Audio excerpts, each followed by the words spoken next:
So it takes a couple of minutes for people to get tuned locked in. Yeah.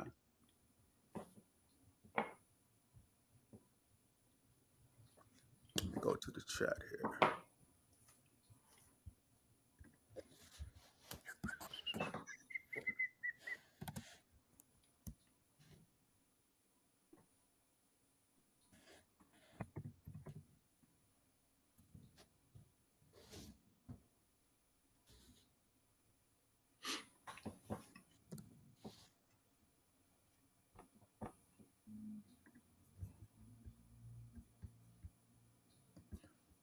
PB, what's going on? Here the crew come. I'm gonna let the room fill up. I'm gonna introduce my very special brother.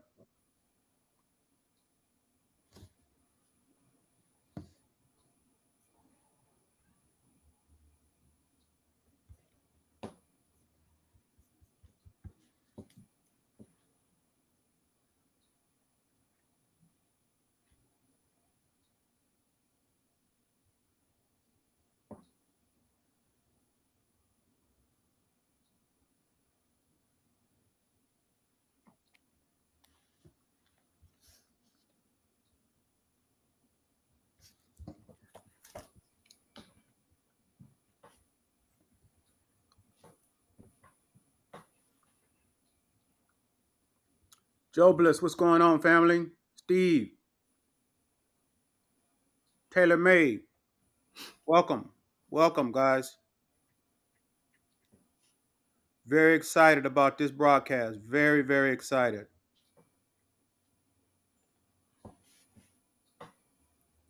Like Sinful said, when you come in, wipe your feet up off by the door. Wipe your feet off at the door, man. Push the like button. Boy, I miss that old Sinful boy. He was funny.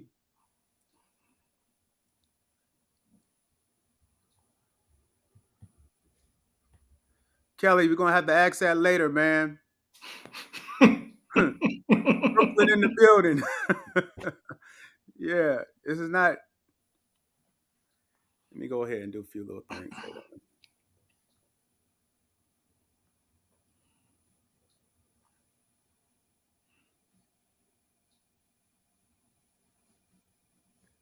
When you come in, wipe your feet off at the door.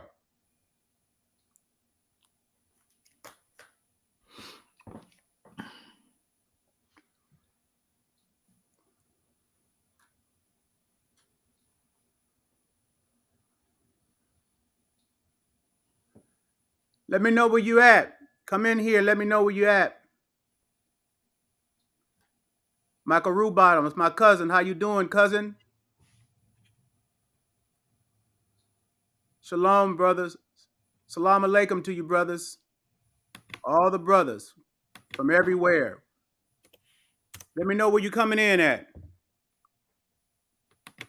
Oklahoma City up in here. Yeah, bring your whole mind for sure today. Because I have a contemporary for sure.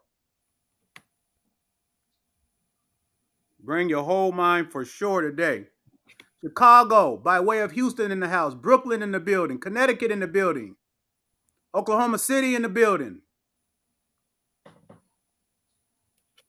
Los Angeles up in here.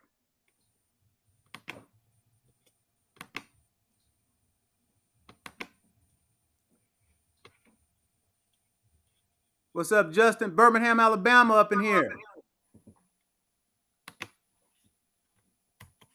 Connecticut. Give a few more minutes. We'll get going. I'm straight out of a black woman. All right.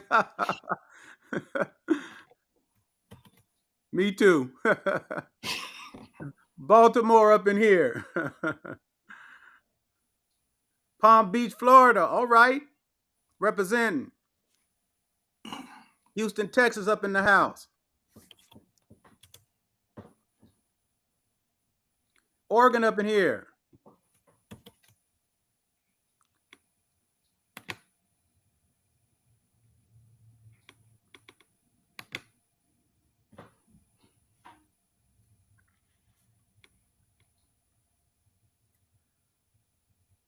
Got 1 more minute. Mississippi up in here, and I'm gonna get started.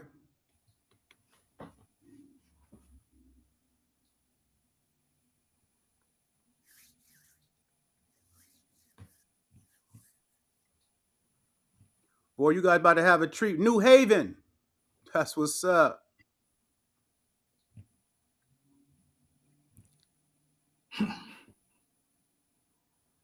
You got to get a treat.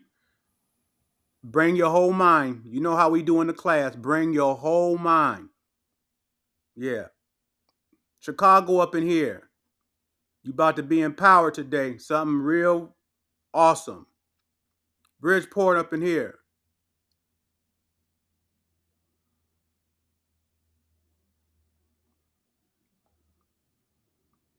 Ohio. My family's from Ohio. Well, from all kind of places, but my dad's from Ohio.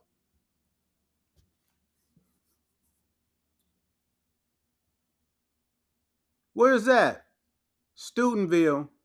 I don't know where that is. Where's that, Ed? You remember my lecture at the university? Oh, that's what's up.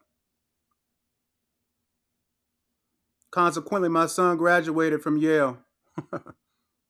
He think he's sharper than me, but I wear him out. I'll wear him out. Texas up in the house. Okay. So I want to introduce my good brother, Dean Okai. It was several months ago that I was looking around as I do, and I heard this brother speak, and I knew the moment I heard this brother speak that this was my real brother, for real.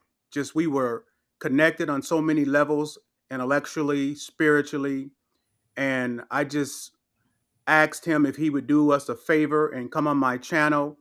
Mm-hmm. This brother is 8 hours later over in England, and he's blessing us to be on here when it's late out there where he is. But just get yourself ready, man. And I'm just gonna give the floor and let him open up because I'm so excited. You know, I'm rarely speechless, but I'm very, very excited about this brother right here. I'm trying to tell you about to be blessed. Bring your whole mind. Dean, you got the floor, family. Thank you, brother. Can I just address the question that was asked earlier? Because Kelly asked a very important question. Mm-hmm. He said he was wearing camouflage, and he said he need to know why he wasn't intimidating anybody. Now, if his spirit is that of a revenant spirit, he's actually accomplished his goal and doesn't realize the game is not to over-project. The game is to make people feel safe in your presence, knowing that you have dominion as a man. Now, if you're a weapon that has a GPS, a global positioning system, and you convey yourself in such a manner, why would you think anybody would be intimidated? Now, you could have a gun on your hip or a gun on your back. Remember, police roll around with guns, but these are men who aren't in control of their own minds. They're intimidated by you, and they do what they do out of fear. So when you say that nobody was actually intimidated by you, think about that. If nobody's going to see you coming, and you could walk up in any building and make people feel safe in your camouflage, realize that you've accomplished your objective. That's it. We're looking at the wrong things. And this is why Dre says, bring your whole mind. Because we do so much for optics, for show, that doesn't actually benefit us. Because you and being intimidating people, being face down, is the byproduct. But you making people feel safe means that people are going to see you as an authority and come to you. Now, the whole reason we want to be seen within that position is to be an authority. And what do we want as grown men more than respect and peace? I don't want you to break my peace. I want peace. And I want you to respect that. Look, man, y'all bring your whole mind for real, because Dean and I about to bring our whole measure. And I'm in total agreement because you guys know I teach it. But this brother, I want him to explain global positioning. How you put that, Dean? Break that GPS. Down. Yeah, unpack that for there are. I'm only on this platform because I know that I'm speaking with men who are peers. I don't want to speak if I'm not pushing on an open door. If I need to convince you, go somewhere else. That's not my role. My role is to speak with men of a similar ilk. And based on my intellectual capital and experience, I have a particular global positioning system where I know, just like Hove walks in a room, it doesn't matter whether there are John Crow or doves in that room. I'm going to have the same outcome because there's nothing you're going to do me, because I would not extend enough of myself to you where you could make me vulnerable in any way, shape, or form. So when I talk about a global positioning system, we merely want to be able to convey that to men who are already missiles to make them more impactful. So if your goal is to make people scared, any 16-year-old can do that. You know how 16-year-olds talk about sex? Oh man, I was smashing it. That's not the key. She's supposed to have fun like you're supposed to have fun. So if you are enjoying the discourse of your day, why would you want anybody not to enjoy the discourse of their day? And at the time where you really want to be intimidating, it's not about being intimidating, because Grandmaster Jay was intimidating and he's in jail. It's about being impactful. So that, like that day when he turned up and law enforcement didn't want anything to do with it, that was because he was impactful. But I'm going to say something about these cameras and lights. And again, like Hove say, that addiction is worse than heroin. It's the worst drug known to man. Worse than heroin. That line from Just Lost One. And like he said on it, I was guilty of it too, but not like them. So once you have experienced it and realized that it's not what you think it is, and it is of zero importance, your only goal from then is to be intentional and to be impactful. And when you're impactful, men will follow you. And when men follow you, you're dangerous. Until then, overprojecting, you're not dangerous because they have a cure for you. It takes 30 seconds. Jobler says, does the camouflage make you phony? Let me speak to that. I'm gonna let Dean speak to it as well. But you're looking at it from a different perspective, right? You're looking at it from an idea of a mind that has made you feel, that you have to live up or stand up to what they perceive about you, right? Mm-hmm. So just say you have an enemy, right? And this enemy is stronger than you physically, right? But you have to use certain things mentally to be able to overcome his strengths, right? So that's what you're doing.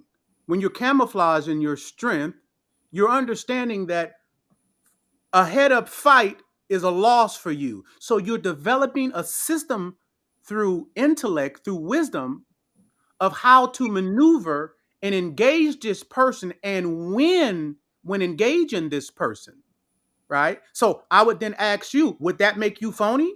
Because you're developing a means of how to maneuver against an enemy who is stronger than you? Mm-hmm. How that sounds now, right? So all you're doing is learning, right? There is a writer that says the courage of one's enemy does him honor. Well, why? Because in order for you to face your enemy, you're supposed to grow in knowledge to the level that he's at, and you have to grow above that level in order to defeat him. So that's why it says the courage of one's enemy does him honor, because of Mm-hmm. where you have to grow, which is why I say gangs are fighting each other and it's no honor in it whatsoever, because you can just go across the street and just kill the guy. You know where he is. You know he stay at his mama's house. You see what I'm saying? So that's not no issue there. That doesn't develop you in any kind of way. It really dumbs you down. But white supremacy, now that's a whole different story, right? So it's been wearing us out. It's been beating us. It's been running the world, right? They've conquered 85% of the world practically. You understand? So now you got a situation. So now you got to learn him. You got to learn how he thinks. You got to learn what he reads, right? You got to begin to learn him. And based upon learning him, you develop a skill set, a mindset, and how to overcome them, which is how I overcame them with police accountability, right? Where the president called me, right? So I want to ask you that question now. Does that make you phony or does it make you wise? Dean, I'll let you go. Yeah, you see, there's something very important that you convey within the Revenant. And although we touch a lot on the spiritual aspects, there's a component that we leave out. And you know why? Because a lot of us as Black people get scared the minute we start talking about being highly calculating, being highly premeditated. But a dangerous man is premeditated to the letter. He's figuring out everything about you. One of my hobbies is out in the street is taking license plates. You know, as they're speeding past, is how I keep my accuracy in my mind. I'll just read those plates and make sure that I get the whole thing because I've learned to read the plate in a different way. And I apply that to people in the reading. So when you become completely premeditated, as I said, whether you're in a room with John Crow or doves, you're going to get the same outcome because you've read the room. You are premeditated. Now, when we start talking about this, your average Joe's going to start talking about societies, Illuminati and nonsense. All of that came from Africa, was co-opted by them, repackaged. We were scared from it. But imagine if you adopted these societies for yourself. If you have your own rooms where you can convey your highly premeditated nature and organize with men with a similar acumen to you who are as spiritually adept as you. Just imagine what weapons that makes you collectively now. Forget about the 40 million, 50 million.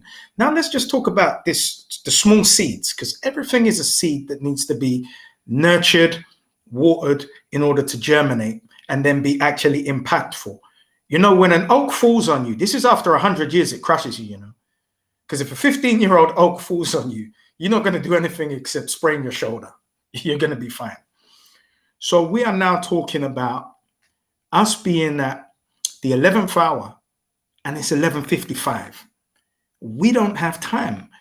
And outside of white supremacy as we look at it, let's start thinking about Klaus Schwab and the World Economic Forum now, where every billionaire who is highly premeditated, but more than premeditated and calculating, has all of the resources to execute the foundations of their mind.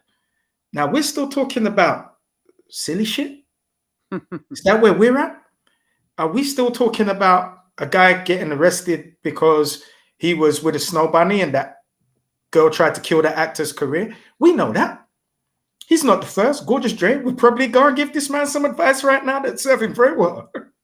But the point I'm making is, the more you attune that acumen to be highly premeditated when you come to a table, you could go into a negotiation and know exactly what you want and the number you're going to settle on.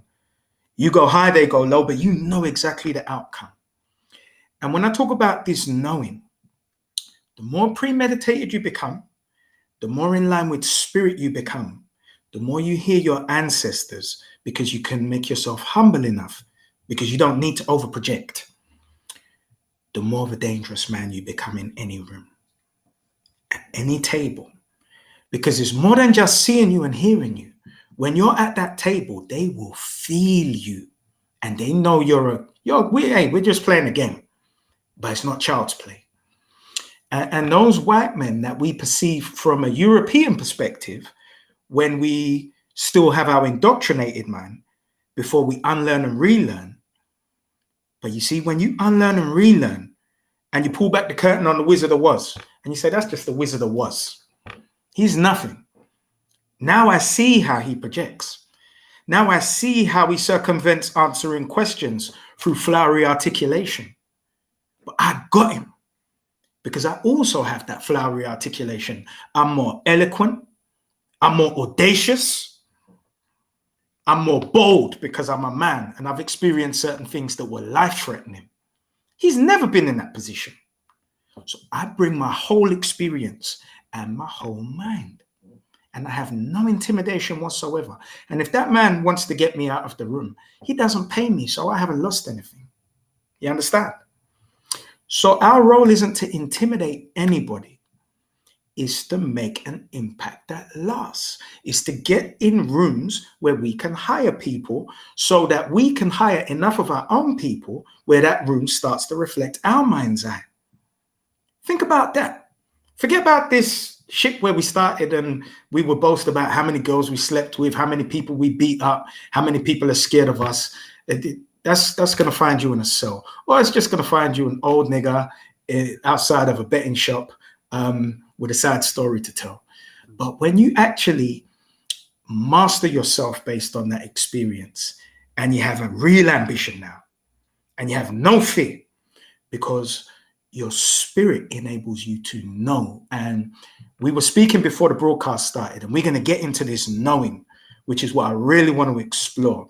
The source of the knowing that is soul-centered knowing. Not the knowing like, I know I'm a black man. Knowing, like the secondary activities to you. When you wake up and you're asleep and you brush your teeth and you go to the toilet and there's no accidents because you've done it so many times. So now, after you become premeditated, what do you think that secondary mindset of a premeditated man becomes like when he's in a room? What is it that you can't accomplish? Let me add to the knowing part, that you may know. The scripture talks about how the Most High says, I took you through the fire, I took you through the wilderness, I suffered you to hunger. In other words, I took you through some experiences, right? Because there was something that I wanted you to know, that I wanted you to know, that I wanted you to know. Whoa. That was even more important than you knowing that you got to eat. All right. So just think about your natural inclinations to eating. You know that if you don't eat anything, you're going to die. So it's relative to every living thing that if you do not eat, you will die. But the Most High said, listen, I'm going to take you through a process. You guys know I call it the salting process. I'm going to take you through a process. In this process, although you might feel that it is hurtful, painful, it is really a blessing. This process will allow you to know. That's my purpose, right?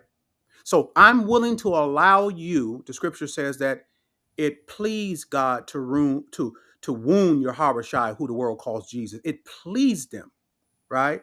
For the glory that was set ahead, right? So what did I mean by that? There are certain things when you are thinking outside of the realm of that human mind.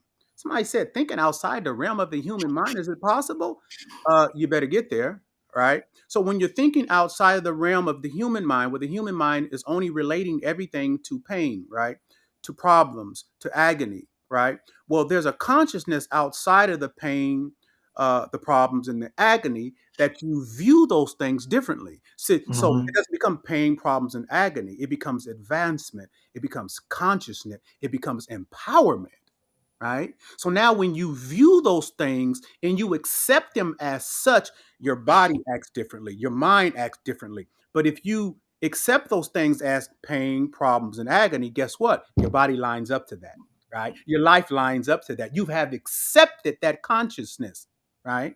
So the Most High is saying, I want you to go through these things so that you could view the world through my eyes. And if you view the world through my eyes, like Dean said, one thing for certain, two things for sure, you will know. Mm-hmm.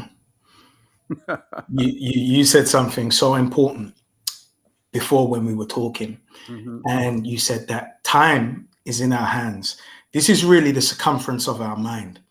And you said, for the most high consciousness, there is no time.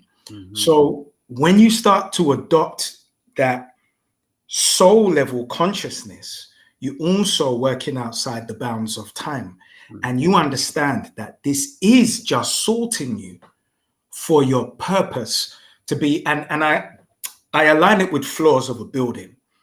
So whenever my circumstances are distressed, I will never apply my thinking to my circumstances, because I know the circumstances are being presented to me to train me for the next floor that I need to be qualified to operate at. Because had I not gone through the process of being sorted to operate on that floor, I would not have the experience, but more importantly, the resolve to operate on that floor. And this is why men give up. So you see, when they say hard times make great men, weak men who've had an easy life, you see him get a great job with a great position, his money and his pressure. And then that man just folds. And you say, well, how did he fold? It's because he didn't have the resolve. And as men, one thing we all know is sometimes all you have to rely on, because your money can get wiped out, your former status can get wiped out, your business can get wiped out. But what can't get wiped out is your resolve. And I will tell you a story from 2004, where I had 2 mobile phone shop businesses, cell phone businesses, and I had 3 burglaries in 3 months. I was 26 years old, and I had 1 suit left to my name. And all I had was my resolve. So rather than just running around trying to find new money with my begging bowl, I said, sit down, be quiet, lock off from everybody and create a proposition, and then put all your spirit behind that proposition until I ran into a £40,000 contract that I thought at the time was 25,000. And I'm going to tell you how I went to this opportunity. I had 3 UK pounds sterling in my pocket in 1 suit that one of my brothers had bought me from a cloned credit card at the time when we were bad guys. And so I had 1 suit. I think I had 3 shirts and 1 pair of shoes. So I put on one of my shirts, my 1 suit, and my 1 pair of shoes.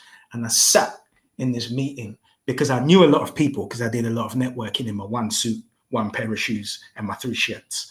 And when I spoke, I conveyed confidence and I conveyed a knowing, until what I was actually selling was, I'm actually going to help you in your job when you give me this contract. That was mine. I remember when I actually had this contract in my hand, my bank account was overdrawn. And I think it used to charge me £5 a day every day. So I was something like 300 odd pound overdrawn. And then I pressed it, 39,000. And I didn't have a company account. And what I knew was that it was going to be a direct bank transfer. So I put the company name and my personal bank account, which was the lowest form of bank account you could have had. Yet still 39,000 and someone.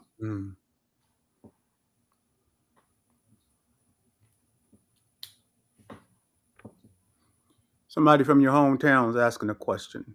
Yes, sir. Shout out from a fellow Londoner. Dean, can you give an example of the train of thoughts question? Where is the question? Can you give an example of the train of thoughts questions? The train of thoughts. Won't you unpack that a little bit? Yeah. Unpack that a little bit. And I will make it crystal clear. Yeah. Give an example of the train of thoughts. Or if it's my chain of thoughts, no problem. And I will tell you like this, just as we're waiting.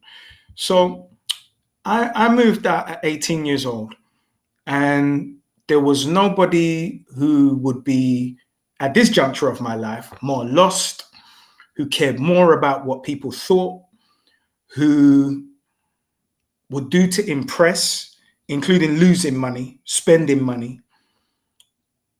That got me to this stage to realize that it's all superficial and that none of it means anything. The only thing that matters is winning. And winning doesn't have to be pretty, because you're not going to see everything I'm going to do to win. Now, if I had to go and do construction work, whilst I'm not talking pretty because I don't own a clothes store anymore that got me 200 plus suits, I'm doing it. I'm going to do whatever it takes so that my standard is there for me. If one of my brothers has a proposition and he calls me, it's because he knows I'm going to be impactful. Why do I know? Because when you see that guy in a doorway with a cap between his legs who's begging, I never ever had the inclination. And it's not that I haven't been in his position. I've been in his position. I would walk. I would walk for 10 miles. And whilst I walk for 10 miles, at this point, like in The Godfather, I say, you're Fredo. You're the older brother. But today you're Fredo. You're not Michael. You're Fredo.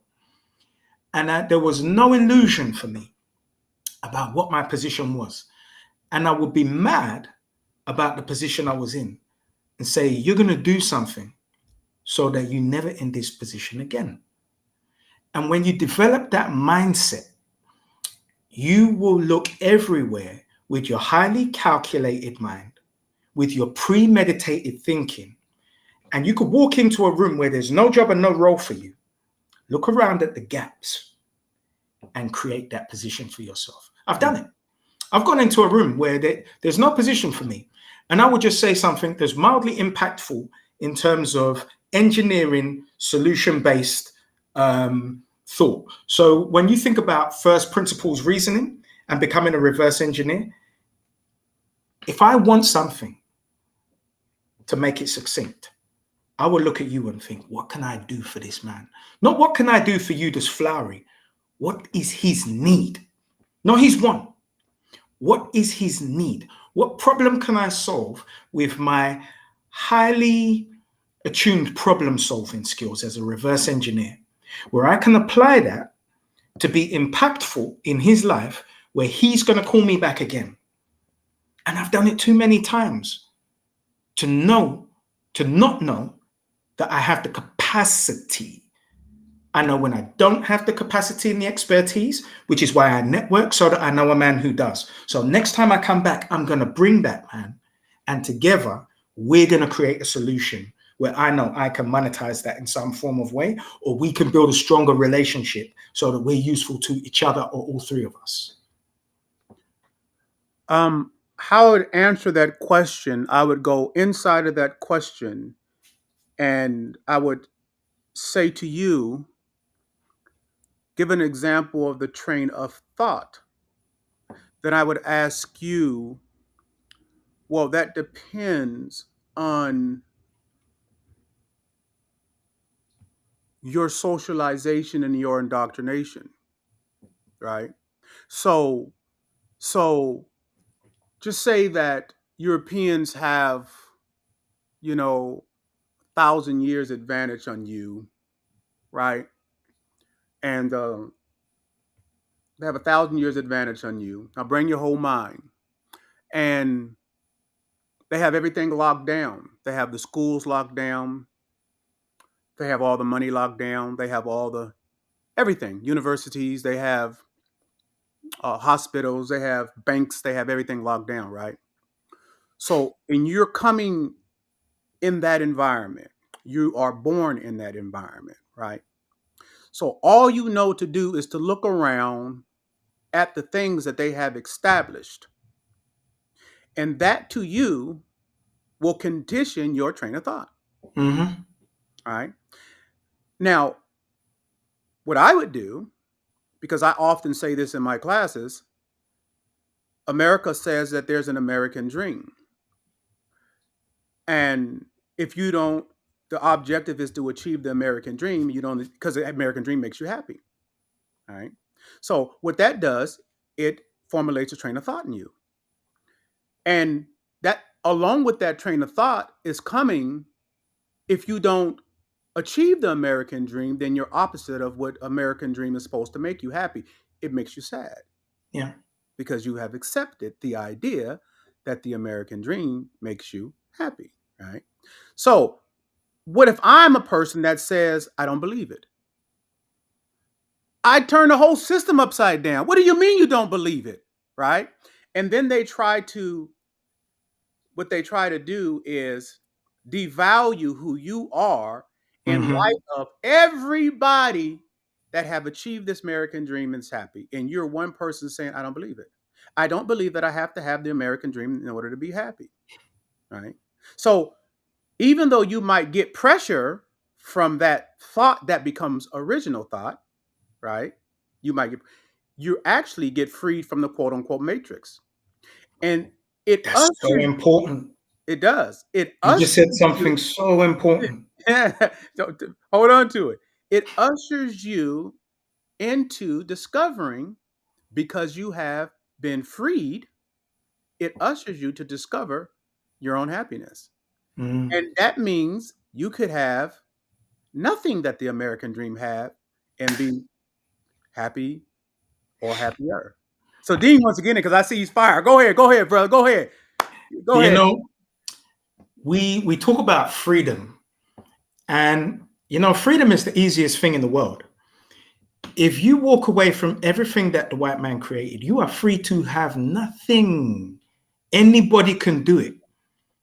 Kanye West, everybody was mad when Kanye said, it's a choice to be a slave for 400 years. But remember, we weren't slaves in the Caribbean or America for 400 years. So he's talking about today. Hove said it in a better way. He said, until you're by yourself, you can't be free. Until you're by yourself, you can't be me. How we still going to be slaves in 2016? You are free, but you got to be willing to have nothing. I was willing to have nothing from them. So when I don't have anything from you, let me ask you a question. Can you cancel me? Because I speak how I speak, and I speak plainly, and I say things that are the complete antithesis of the World Economic Forum, and I say them confidently in my knowing. Because of 48, I don't believe anything. I either know or I don't know. Well, I realized I was free to have nothing, and I went through a period recently, the last 2 years, when I closed my store of 11 years, to be in the wilderness from everybody, to really go inside completely, to know. And that knowing reminds me of an event that actually shifted my thinking when I was 8 years old. When I was in school, a teacher sent me to go and stand in the corner because she said I was talking. And I felt that it was an egregious act. So, they give you these little incentives to be a servant. So we had a star chart and we used to put a gold star. You're a good boy, go and put a gold star on the chart. Now, remember, I had 13 stars. I remember it to this day. And the closest person to me had 8. And she sent me in the corner. And you know what I did? I went over to the star chart and I picked off these 13 stars and I threw them on the floor like this. And I looked at her in her face because I couldn't do anything else. And I rinsed them in the floor with my foot. Because spiritually, I knew that I no longer needed her endorsement. If you can punish me unjustly, then I don't want your endorsement. I don't want anything from you. And you see, when I actually picked those stars off that chart in my vexation, when I was in the corner, I was at peace. And I was 8 years old. Now, I'm going to say something. I write as much as I speak, but I don't write. I channel. If I had to write and sit there and think, I'd be pushing like a 50-year-old fat woman runs. But I channel. And I realized that my spirit was free, that resisted certain messaging when I was a child. And it could only lead to the man that I am today. Now, what happens if men, specifically I speak to, and the Revenant, what if they didn't have that spiritual inclination, even not being aware of it, that protected them from certain messaging, certain malware, like you're an ethnic minority? No, I'm not. There's 1.5 billion of us. We're the global majority. You're an ethnic minority. What if I didn't have that spiritual messaging that protected me? What if I didn't have that spiritual messaging that made me read Malcolm X at 17 years old and gave me a framework for life? What if at the same time that I moved out at 18 and I was a petty criminal, I hadn't joined Panther UK as a political organization to give me a political grounding while I'm selling stolen goods, weed, pirates, and adult videos? So all of these factors that were coming into my life to make up the matrix of who I am were for a reason. And because it happened at such an early stage of my life, I couldn't actually change from who I was at any stage, because the political training shifted my moral compass. So after the police shut down my business at 20, after moving out at 18, my mind shifted. So now I'm thinking about my security. I don't want anybody to know where I live, where I sleep, My danger level is high. So as a man, my mind started off on that premeditated journey, but my spirit was always informing me. And anytime I felt injustice, I would find a way to convey my response to that injustice. So I always had a rebuttal. So doesn't that make me my own law administrator? So if I'm my own law administrator, that means I could be a full sovereign of my own governance. I know. This isn't a think thing. This isn't theorem. This is me pulling on all the strands of my life, my experience, and my intellectual capital to actually be the man I am today. I can't run away from that guy. I can't hide from that. I can't drink that away. He's there. And he has a purpose. And every single thing I went through was specifically designed to sort me to be the man who needs to operate on this floor. And it's not for me to be the one, the Neo. It's for me to train the weapons who are dangerous, but don't have the GPS to be impactful at their highest capacity. That's why I'm here, to convey that. It's powerful. Powerful stuff.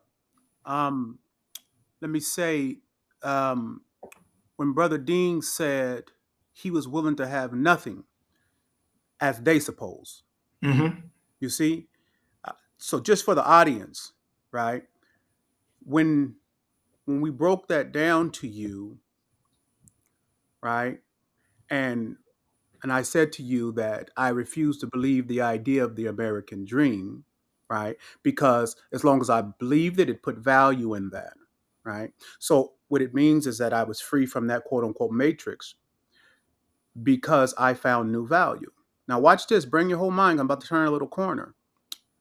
So here's where the power comes in. Here's the power dynamic. The power dynamic is what they consider as nothing and you consider as everything.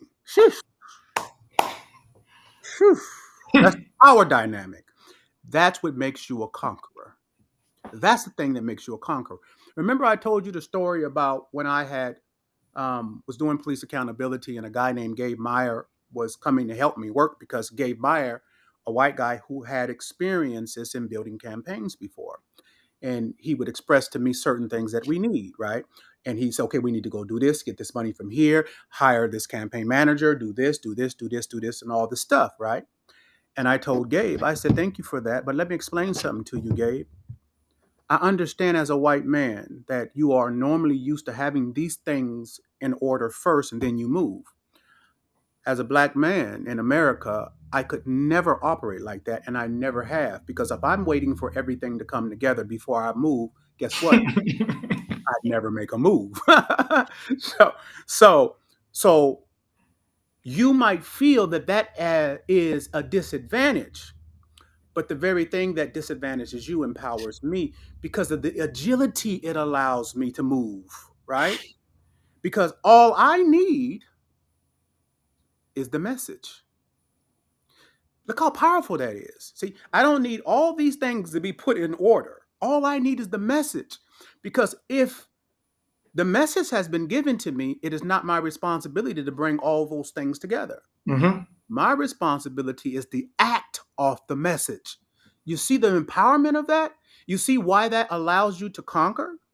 You see why the system, no matter how powerful it is, no matter how much advantage they have, no matter how long they've had that advantage, how immediately it could cease, right? Because of your agility, because you don't believe that the American dream makes you happy. See, when you begin to, as I say in my classes, give them back their shit, what they value, give them back what they tell you to love, give them back what they tell you to hate, give them back the mind that they've given you.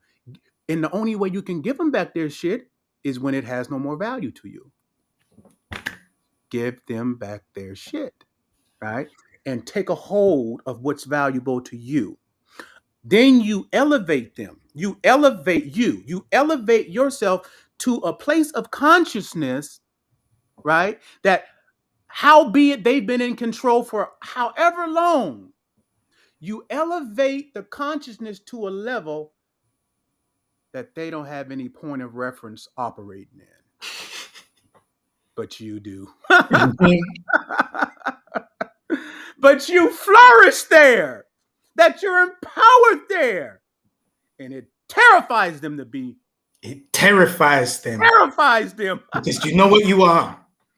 You know when you said in Django, bright eyes, that 1 in 10,000, Mhm. Django. That's what you are. You Mhm. are the anomaly. You are not supposed to exist. Mhm. Everything they have done was made to eradicate your natural born mind and your natural connection to spirit. So when you slip through the cracks, because your connection with your ancestors, irrespective of your ignorance, is so powerful that you know as a child, I'm going to be something. I'm going to be somebody that people follow for whatever reason. People will jump over a cliff with me with no parachute and trust me, which means it comes with great responsibility, which is why we need the sorting to actually know to operate on the floors that we operate at, so that we aren't just egoic men who are demonstrating whopping egos to destroy masses who would actually create a critical mass that would create the shift. So it's a great responsibility. But everything within their power that they do is to eradicate the anomalies. So when anomalies align our intellectual capital, start a conversation to actually bring communities across ponds. How powerful does that make us? Mhm. So you think about the billions that they have in terms of the World Economic Forum, but you see what they don't have is the love and the spiritual quickening that has naturally attracted us to each other. The spiritual quickening that has attracted every man to this broadcast, so that we are here to learn, to grow, to actually convey what we learn, because we're all learning. I'm taking from Dre. And immediately, one of the things that I said before we started the shows is I'm going to agree because I understand. I'm going to adopt and I'm going to apply tomorrow. And when we start to take that as our mantra, understand, because the way the wisdom was delivered was as if we were shot through the forehead with a diamond bullet. It was just clarity. So we understood, we agreed, we adopted, and we applied. Nothing long. Like, it's not reading the book and then we go from here to there and then I have to do this and I have to prepare myself. I give myself a month. Tomorrow, I'm applying it. And Mhm. I will not be perfect in my application. But what I will do is I will apply it tomorrow. And I will apply it for the whole week. And I will apply it for the whole month. And when you see me after a month, you're going to say, this guy could have been in that career for a decade, because you would never know. I'm going to apply immediately to the letter, because recipes, when followed correctly, will always give you the exact outcome that you're looking for. Now, I hear souffles are prone to sinking, so I'm not going to make that up. Mhm. I'm going to read the perfect recipe for a souffle. I'm going to follow it to the letter. And I know my outcome will be the lightest, fluffiest souffle. Mhm. And I can repeat that 100 times, because everything we do now, we don't have the luxury of doing it in isolation. We have to make programs that are modular and scalable. And when they're modular and scalable, that means we can pack it in a box, we can deliver it in Atlanta, New York, Ghana, Jamaica, Britain, wherever the men are, wherever the revenant are, wherever that Sigma man lives, we can deliver that. Mhm. And he can agree because he knows, adopt, and apply. And the minute we start applying systematically, don't you worry about the LGBTQ movement. Don't you worry about the World Economic Forum. There's no power on God's green earth as powerful as our spirits that got through cattle slavery. Nobody has been through what we have been through. So we talk about genetic memory and the trauma. Here are men who are not completely bypassed trauma, but we managed. We managed. And we're here. Whew. Listen, The scripture says that God has taken the foolish things of the world to confound the wise. The foolish things of the world to confound the wise. Well, what does that mean? What does that mean to you? What does that mean to you? The foolish things of this world to confound the wise. Well, what is it that they consider foolish? All right. What is it they consider weak? All right. Well, that's where you should look for God. Let me say it again. Let me say it again. Bring your whole mind. I said the scripture says, the Most High said that he has used the foolish things of the world to confound the wise, things that are weak, things that are strong. So, what is your responsibility? What is it that they consider weak? What is it that they consider foolish? All right? That's where you should look for God. See, why do you think that the Most High brought me from where he brought me from? Right? And remember, let me remind you guys, right? Let me remind you of why it was so easy for me to come up out of whatever uh, pit, alleged pit that they felt I was in, right? And this is important for you who might feel that you are in a pit, right? You've accepted that you're in a pit. Let me segue real quick. I'll come right back because I'm remembering Dean said something about he was in a meeting and the guy said, "Do you know that most black men that commit crimes have been without their fathers, right? Don't have a father in the household, right?" Mm-hmm. So I would have said to that man, "What is crime as you suppose?" Because I believe the preservation of life trumps law. Mm-hmm. So what is crime as you suppose? See? So as long as they have convinced you that you are indeed a criminal, sometimes criminal just because of the color of your skin, and you Mm-hmm. accepted that, right? Then you will act out its behavior. Do you understand? So the Most High has a plan, right? And I'm going to go back to what I was saying. Why was it so easy? Because I never looked at myself like they looked at me. The weak, right? Right? The weak, the Mm-hmm. foolish. I never looked at myself like that. Thank God to my father. Rest in peace, Pops. I never looked at myself like that. Even said, from your beginnings, it is the scum of the earth from your beginnings. How you were brought into the world, this is the worst case scenario. I never Mm-hmm. looked at myself like that. Right? So remember, I told you guys that the scripture says that, and this is not religion, this is culture, okay? So I want to make sure you understand this is not religion to me, this is culture thinking. Bring your whole mind. Mm-hmm. So remember I said that God told Abraham that your descendants will go into a foreign country that's not their own, be enslaved there for 400 years and all that, right? So I said I want you to look at how God is looking at you in whatever condition you're in Europe, around the world, in Americas, wherever. Whatever condition that you're looking at yourself in, I want you to pay attention. The Most High said they were descendants there. Your descendants, right? So I said to you guys in one of the classes that I gave, I would prefer the Most High said instead of they would be enslaved there, that there are a bunch of hustlers there. I would have preferred that he said there are a bunch of pimps there. Or I would have preferred that there said that they, was some dope dealers there. I would have preferred that than him saying you will be taken to a foreign country that's not your own, being enslaved there. Because the enslavement is the worst case scenario. Mm-hmm. Being a hustler, way underneath enslavement. Being a gang member, way underneath enslavement. Being a pimp, way underneath enslavement. I would have preferred the Most High said they're going to be taken into a foreign country and be a bunch of hustlers there. I would have preferred that than him saying they would be enslaved there. Mm-hmm. Oh, he never mentioned anything underneath enslavement because he wanted to cover the worst case scenario that we would be in. So when the Most High is looking at you wherever you are in this world, guess what? He's not looking at a dope dealer. He's not looking at a pimp. He's not looking at a hustler. He never called it that. He's looking at a descendant.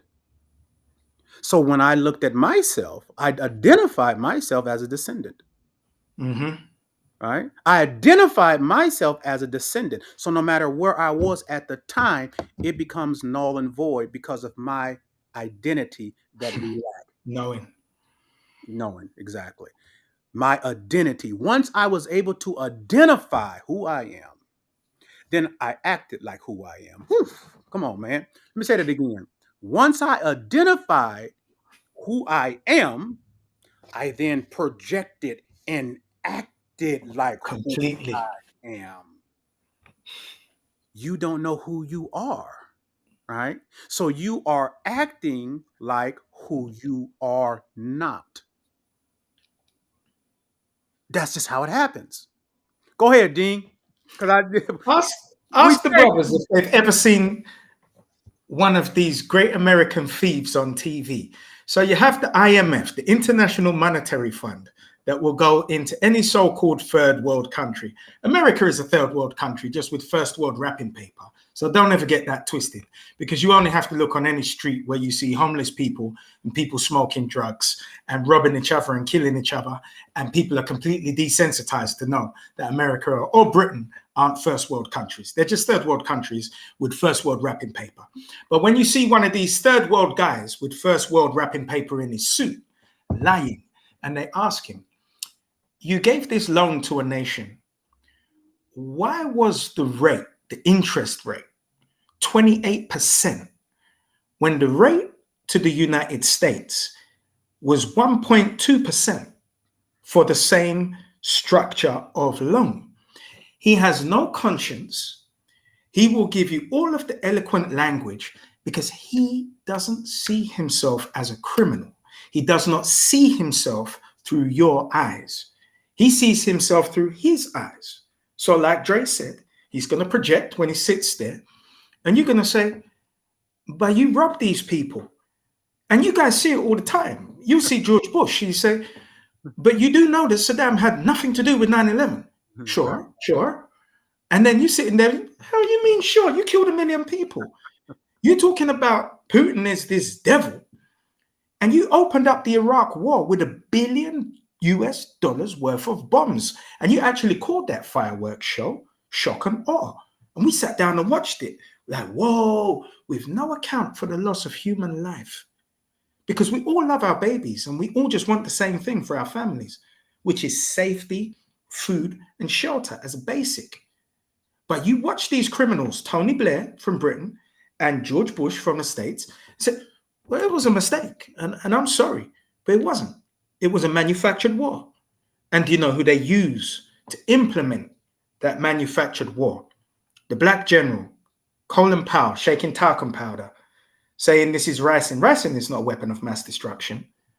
All you got to do is get some little seeds and cultivate them for a week.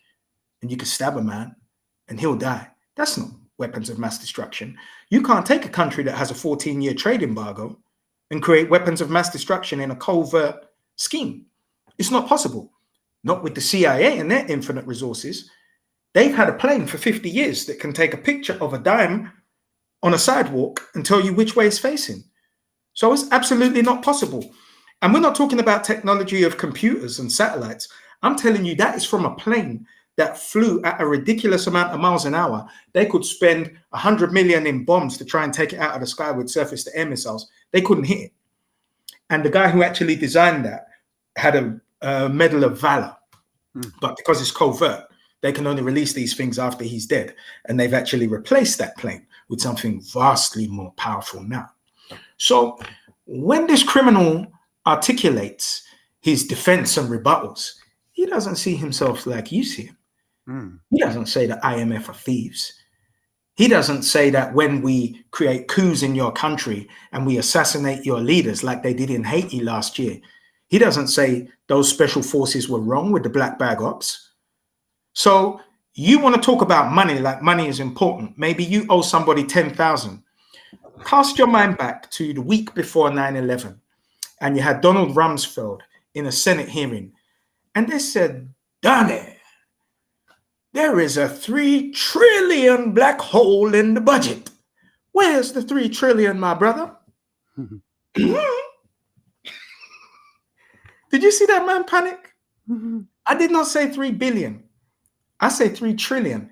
He said, no, baby, we got a distraction for that because 9/11 was the next week. You understand what I'm saying? Because there's scales to everything. You know, like when a man says he's a great lover and maybe his woman is cheating on him, and in his mind he's a great lover. And this other guy is looking at him saying, there's levels to this, baby. You feel that. But I know there's levels to this. So whatever crime you think we could commit is nothing. Understand, the whole game is about money for them. Now, we can get that money maintaining our principles. Because I tell you this much, during COVID, I was offered £10,000 to be a so-called COVID champion. My morals and principles would not allow me to promote an experimental drug to my people for money. And I could have used the money at that time, you understand? I remain a man in dominion of my manhood. I will not allow myself for money to betray my morals and principles. So all I did was just be quiet and watch and stick to my objective, agenda, and articulation. Build your organization slowly, quietly. Do what you do. Be as impactful, as small as it is, and resist. Because they've put all the value on that. I didn't. I've seen money, I've wasted money, I've been ridiculous with money. I've been so irresponsible with money, and I've got it again. I've lost everything 3 times and had more than I've ever had, until it's just such an inordinate amount of stuff, it feels heavy. Do you understand? When your spirit develops to a particular degree, people will just run to you for no God-given reason, because they're attracted to you. You're an irresistible proposition. You're interesting, you're funny, you're intelligent, but it's how you make people feel. Because when nobody's watching, when you do things for no particular reason that you don't share, those people who receive know. And that's all you have to be as a man. Because a man does have definitions.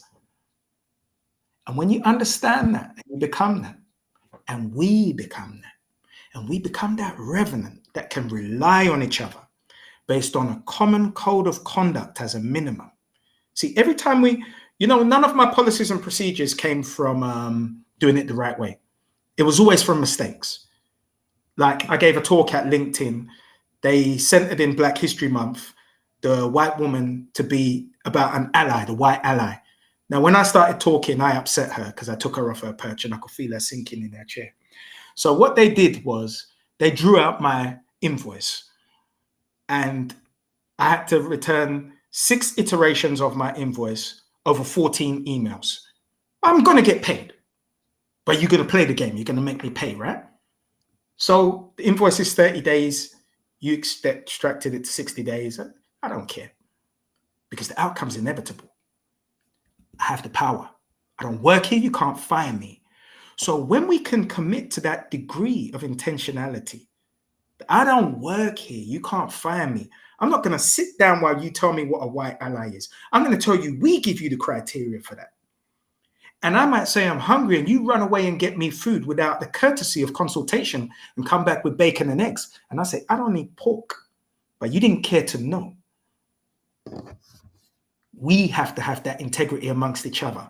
And that's why, if you really want to be sovereign, you have to become your own bank. And if you want to become your own bank, you need a community of brothers who have decided to become their own bank, so that we can actually rely on each other, like the Jews relied on themselves when they went west and established Hollywood for their propaganda and maintained their banking banks to finance that propaganda and establish real power, at the same time as giving us amnesia from our natural minds. A couple of things that he said I want to piggyback on. The idea that the truth that if George Bush and Tony Blair, this is a mistake, and they don't view themselves like we would view them, because there's a concept of kill one person, they call you a murderer; kill 1,000,000, they call you a conqueror. The people live Absolutely. with that concept. Okay, so that one part there. Another part is he touched on during COVID that they offered him 10,000 pounds, and he couldn't do that because of his principles. Well, what I want to touch on is there's a lot of people that would, and I want to say to you that for most of you that would, it's not entirely your fault. Mm-hmm. This is why we here are giving you the information, because you are operating with a foreigner's mind in you, not your original mind. So you don't have anything to love, really. See, it doesn't teach you to love yourself. It Mm-hmm. doesn't give you something to build principle around, right? Because all you have seen is what they have told you to love, told you to help, told you to hate, right? Told you to value, right? And you have seen their behavior, even though they have taught you and told you what to value, what to hate, and all this, right? So you have seen their behavior that has been contrary to some of the things that they have told you to do, and it has make you not believe it. It has not become believable to you. So now within you, you have a lack of core principles because of Mm-hmm. that, right? So now what happens is when Dean and I begin to express to you your knowing, your original mind, right? Who you really are, you fall in love with who you are, who we are as a people. Uh, the black diaspora, the African diaspora, right? Who we are. All religion comes out of Africa. Period. Okay. So who we are as a people, right? And and once you begin to understand that, you develop what he has, what I have. But that came through the information. Mm-hmm. I would imagine if I only had what they have taught me to have, that I would be weakened in every area of my life. Absolutely. So I want you not to be that hard on yourself, because there is a resolution for you. There is something that you can do to develop this manhood that we speak of, being able to be a principled individual. There is something to fall in love with the information. And let me just have Dean express those penance that he talked about. Um, he said that we're going to understand. We're going to say it again real quick, Dean. Do you know, I don't actually remember where sometimes I say so much. No, the things that you have put down as principles, as fundamentals, to apply is the last, but it Right. was To agree, adopt, and apply. agree, adopt, And apply. Okay. yeah. So once you understand, agree, adopt, and apply, this develops those type of positionings of standing, of character, right? Because you might not have grown understanding those things. Mm-hmm. So you see the deficiency inside of you. I don't want you to feel like there's no place for you. Of Mm-hmm. course, there's a place for you. We want to give you what was taken from you. We want you to fall in love with who you really are, right? So just take, I want you to be hopeful, to understand this information gives you that ability to stand like I did when I was facing life in prison, right? I just want you to understand that it is not something exotic. You see how Dean and I are across the world and we operate the same. This is something that is supposed to be normal amongst who we really, really are. It's not exotic. It's not something that's supposed to be rare. It's supposed to be something that we can Mm-hmm. identify with. Okay. The second part is uh, he said something about um, what I call as cultural sensitivity, when he was talking about, how we will let you know what we consider an ally to be, or this, that, and the other. Mm-hmm. Right. So when I was doing police accountability, I learned a great lesson, because there was a lady, her name is Renee. I forget Renee's last name. She was killed by law enforcement, but she was a native, right? And they killed her in front of her children. And I was devastated, because it reminded me of some of the other families that I had supported. And I was devastated. And I wanted my organization to do something for the children that were left over. So I began to say that we want to have a fundraiser for these babies. And it just so happened that there was a native woman who was a part of my organization. Her name is Minty. And Minty said, "You can't do that." And I said, "What?" She said, "No, you can't do that." I said, "What do you mean? I want to do something." She said, "Listen, within our culture, you can't even mention the name of the individual for a whole year, because we believe that you're bringing the spirit back, right?" Mm-hmm. Wherein I learned cultural sensitivity. I would have felt that I was doing something that was beautiful, I would have been doing something that was the ultimate disrespect. So building campaign, I had to learn cultural sensitivity if I was going to bring other people. You know what I'm saying? Bring Mhm. other people on board. So I had to learn that. Those are things that are necessary when you are building grassroots organizations. Call it grassroots. Where you know what I'm saying? So just a couple of things I wanted to touch on, as Mm, we're going through, because I don't want any of you to feel like it's over for you. No, it's not. You're just beginning. absolutely. You're just beginning. Mm, You're just beginning to know who you are. You're just beginning to know who we really are. It's our time.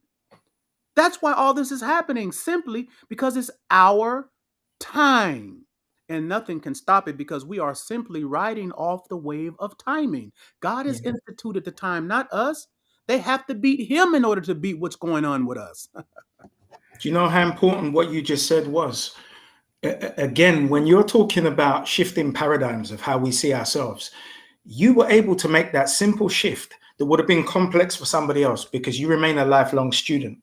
And because you remain a scholar and a lifelong student, it was easy for you to adapt and say, caught myself. So, although what I was doing was virtuous based on my lens, based on somebody else's culture, I'm now a student. And when we remain students, and this is one of the things that I didn't touch on, and I'm so glad that you brought up that point, which is why it's so important, because it's very easy to tell a man it's not over for you, and he's sitting there, I hear there's so many, but where do I go? What do I do? You are a lifelong student because I am a lifelong student, because Dre is a lifelong student. We remain in education, evolving, growing, and matriculating into the men that we are required to be to serve onto the floors that we are going on. So, to come all the way back to Kelly's question, why wasn't I intimidating within these, in the combat gear, in the camouflage? Know that that is the greatest accomplishment that you could aspire to have, to be a man who makes people feel safe, not necessarily non-threatening. Because when my spirit is in a room, if I want to turn up passive aggression, I will speak really quietly. I don't shout. And it will be between me and that other person.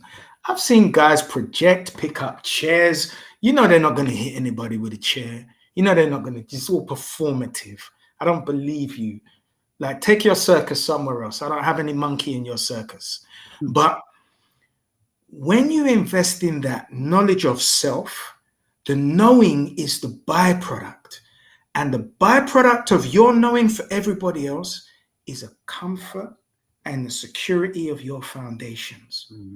Because a man whose knowledge is based on strong foundations can be trusted, and that man will be followed, and that man can tell people to jump over a cliff with no parachute. People will follow you. And that's why I say it's a great responsibility. And there's one more thing that you mentioned, Dre, that I wanted to touch on. And it's those who come with the secondary mind have no knowing. So we'll call people coons. And we put ourselves, I'm on my square, we're on our platform. And then we're not actually taking into account with our humanity that they don't actually know any better because they've adopted the values of the West that this white man gave them over the 500-year black experiment. You think Nike is the greatest brand on earth. You think Apple is the greatest brand. No, it's not. Black is the greatest brand on earth, and it's the most adopted brand. Now, if you decide that you're going to take that brand of black, you got to take everything that comes with it, right? Which means you're a criminal, which means you're a buck, which means you're lazy, which means you're all of this that is given you. Now, if you're that, what would you aspire to be in anything other than white? Because we don't reward the champions of our community. Tell me about one champion that we all collectively protected. It wasn't you, Dre. Because when you went and you became a street czar, he's a charlatan, he's a fraud. No, because it's based on, some will call it jealousy. I don't call another man jealous because it's a feminine trait. I say confused admiration because you want to do what Dre does without the capacity to execute what Dre does. So then it expresses itself as confused admiration. So now Dre is not going to experience anything any different from Malcolm X, from Marcus Garvey, from Martin Luther King, who all experience confused admiration. You see, the difference is the training that Dre had in the knowing, where he knew he could rely on his resolve, is what was missing. Now, Malcolm had some of that, but he willed to die at the end. Otherwise, it wouldn't have been spiritually possible to kill him. Now, based on the investment he made in another man, when he was let down, he was deflated. Now, Betty experienced all of that. So when he came home as a man and you're in their home, she's killing him. Where did he go for his respite? It wasn't to peers, because he was the leader. He didn't drink. He didn't smoke. He didn't fornicate outside. Where did he get his release? Because we have something called a stress container. And if you think about blowing up a balloon, how much can you blow into that balloon before it pops? Because you know what I do? You saw me drinking a glass of rum, which is empty now. Just quietly, in my wisdoms, as I mull over my thoughts in my internal monologue, through my silver thread with my soul, I express consistently, constantly. Where did he go for that resolve? So he desired to die. And that's the only reason you could spiritually kill Malcolm X, because you couldn't kill him before that. You can't kill Dre. You can't kill me. I'm going to die a young man in an old body. And my son is going to, at some point, I'm going to be a father to a middle-aged son. And everything I do today, he's learning and will express that as the man he is at that time. So I have a contract with myself, a spiritual contract. I'm going to dead a young man in an old body, and it was going to go down in Chinatown. I love it.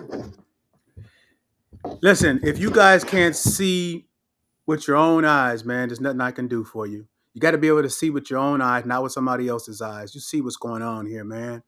This is a wonderful time. And because I could hear in my spirit, I could hear a sense of trepidation, a sense of calm. Well, not a sense of calm, a sense of cautiousness, because I would hear people say, you know, it looked like during the 60s, things were going to do something different.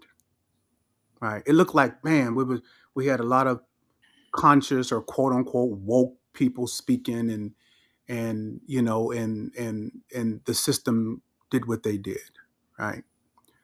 So let me just say to you that everything is timing. Dean and I were speaking about it earlier. Everything is timing. When I came up here and when I was dealing with police accountability and I was speaking to my organization, I said, I want you to understand as best as you can is that I'm writing off timing. I'm just simply writing off timing. Let me tell you a dream that I had years ago that made me understand the concept of timing and why it was revelatory, right? The scripture says that the sons of Issachar understood the times and the seasons, right? But that means that's significant. And I'm gonna explain why it's significant. So I had this dream, and in this dream, I was talking to a lady named Dolores Kendricks. She's still alive today. She's a very spiritual woman who helped me when I was around 18 years old. You know, she invested into my life a lot. And I was talking to her in the dream, and I was saying that, you know, I've been waiting for the Most High to do some things for me that hasn't manifested yet. And she said to me, well, why don't you pray and fast for, you know, for the revelation, you know, for this thing to happen? And so I sat there and thought for a minute in a dream. And then I said to her in a dream, it's not fasting and praying, it's timing. Then I woke up.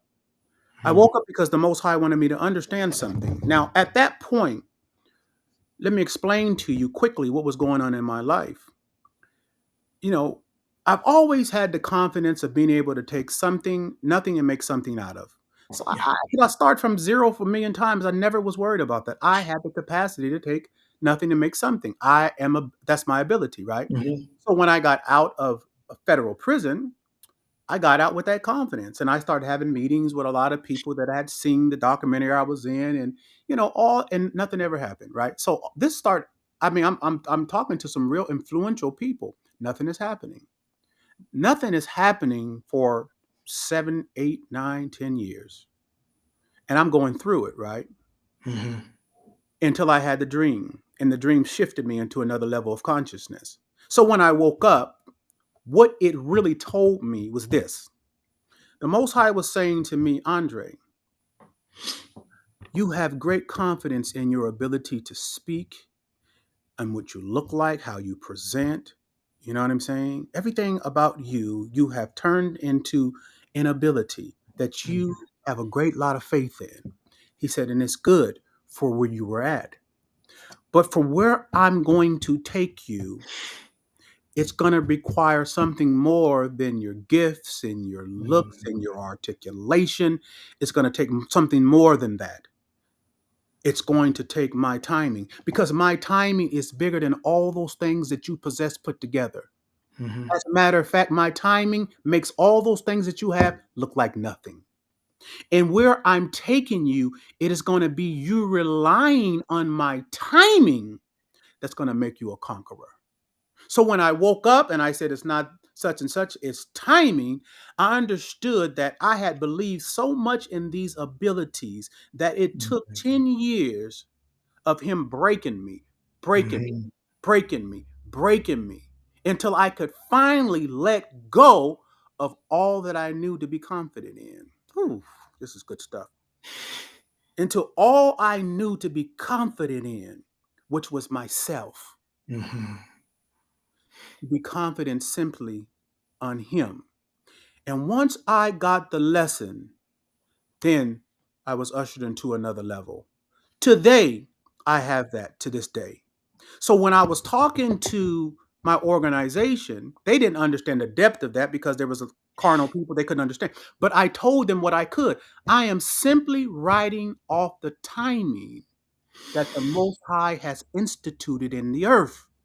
So they cannot beat timing. While they think they will be fighting me, it will be laughable to me. They cannot defeat God's timing. That's what I'm simply writing off of to this day. So I want you to have hope and understanding that. Because I know some of you will think, well, back then, but they still stopped that, they still stopped that, they still stopped that. I told you that story to let you know that it's not about me. Mm-hmm. It's not about me. It Mm-hmm. doesn't matter what I say. It doesn't matter how I look. It's not about me. This little stuff here means nothing to me. I do this because you are interested in those things. When I did my greatest work, you think I wore this crazy stuff? They would have not taken me seriously. Didn't have any goddamn jewelry and chains and all that stuff. It means absolutely nothing to me. It means something to you. So I know where my Called images of magic. exactly. They distract people like magpies. I call them new souls. You know, new souls are like magpies. Shiny Right. things are exciting. But what you do is you make yourself attractive and aspirational immediately. You've communicated something. And I Mhm, see it because I want what you got. mhm, mhm, But you said something so important in that you were broken down. And you see the thing of the timing, because you wanted what you wanted as much as you wanted oxygen, and you were so confident in yourself that you could do it. Had you received it, I would be in a room watching TV whilst you were enjoying yourself in whatever opulence, because you wouldn't be the man who we require here today That's in right. the position with the purpose and the knowing that you have today. And you would have no interest in the revenant because it's possible that your mind and your spirit would still be in the usury. And I say this as a man who's been in the spirit of the usury to Mhm, move forward, knowing that I'm highly calculated and premeditated and have the capacity to use my superhuman powers for those purposes. mhm, mhm. So when you were speaking, the reason I was laughing is because I know how many times I've gone up and it's been stripped away because I would not have been the man that was required to sit in at this table today speaking with you had I been completely successful in those pursuits, because my ego would have had a completely different nature, and the way that I utilize these skills that I have would have possibly been turn towards predatory purposes as opposed to virtuous purposes, to bring other men into the knowledge, into the game, to actually teach them that everything is possible, that you decide is possible once you've made a highly intentional decision that you now execute through routine to make secondary within your life. That's good stuff. So look, I'm going to allow a couple people on, 3 people, just 3 people. All right, 3 people on to share the platform with Dean and I so that you can ask a question. 3 people. I'm going to make this interactive, okay? I'm going to put the link in the chat. Allow just 3 people today, okay? Just 3 people. 3 is a real powerful number. The Most High moves in multiples of 3. All right? If you want to come on and you want to ask a question, share some space, you're welcome. Come right ahead, and we'll grant you this space, loved one. Yeah, this is more than everything I could imagine, and I'm very happy that we have it, to be able to have it on a platform and allow it to do whatever the Most High wants it to do. Now, you know God is not into numbers, right? It's very important because they've taught you to be into numbers. They taught you that more numbers, the more valuable. But in the Most High's eyes, it's the very opposite. It's the very opposite, you know? And so when I was in Houston and you know, I was going through that more of the salting process. I often say that I was in a place of obscurity. Nobody's patting me on the back. Nobody's singing my praises. Nobody's saying, hey, you're all this.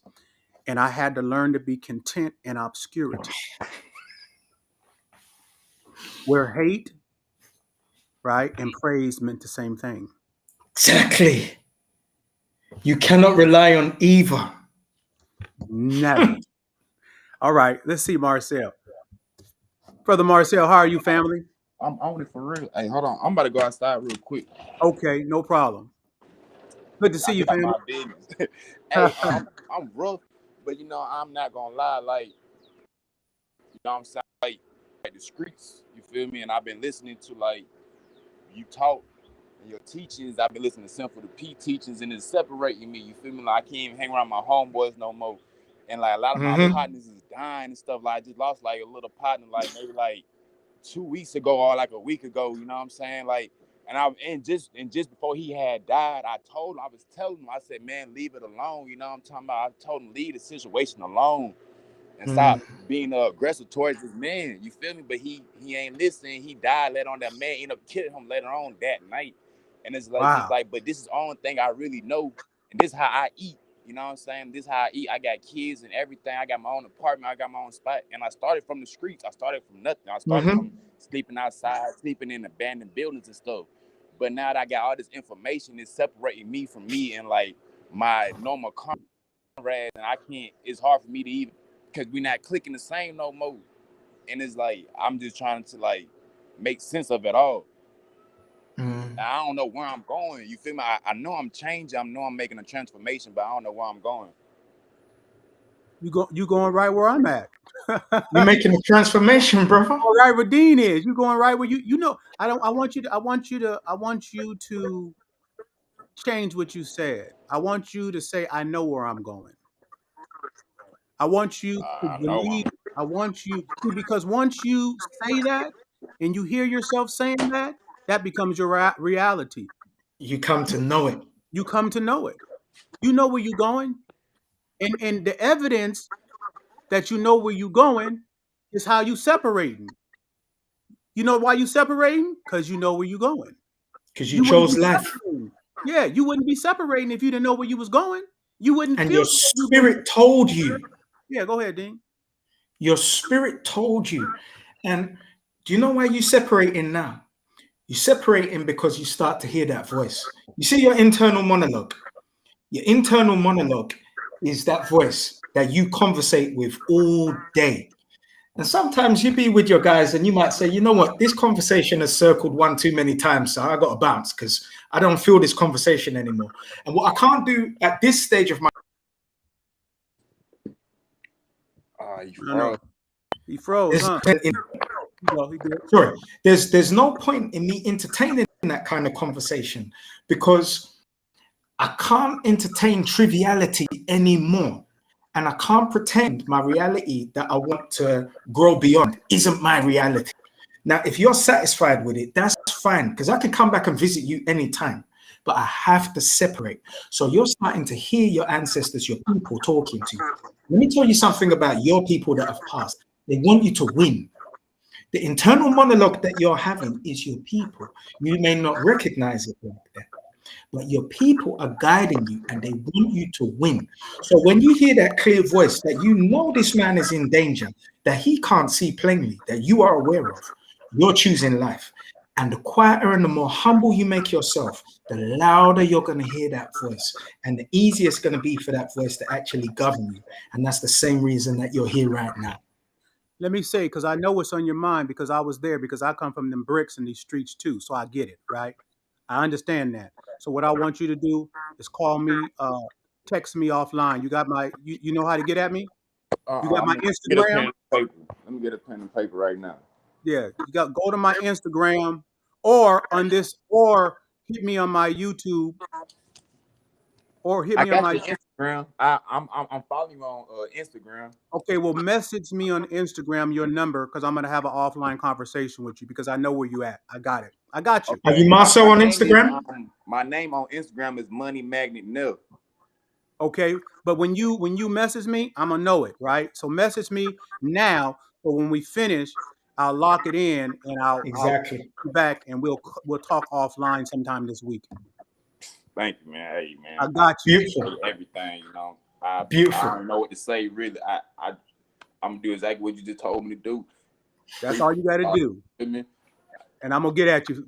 Okay. I love you, man. You blessed me, man, just by your conversation. I mean, I love you, man. I appreciate you. I'll talk to you soon. All right. Okay. One. Let me let Israel. Fully open, transparent, and confident to be so with no feeling of vulnerability. But this is why we do it. This is exactly why we do it, Dean. For our people. This is exactly why we do what we do. Dean, let me introduce you to my loved one, Israel. This is going to be beautiful, man. This is Good hey, evening, man. Blessings, blessings, All my blessings, minds are blessings. here right now. You got the floor, Israel, Blessings. my beloved brother. Yeah, first of all, I would like to say to Brother Dean, man, I really appreciate, you coming on. I really appreciate the knowledge that you're bringing. You're hitting on some very critical points. But I have a question, yes, right? There was a guy named Tyrone Powers. He was a former FBI agent, right? Mm-hmm. And then he left from that and he came into the Black consciousness movement, right? And he did a lecture one time and he said that the FBI, they had a profile on Black people, mm-hmm. right? Just like we just had the George Floyd, the riots, right? And the profile is that we are emotional and reactionary, mm-hmm. right?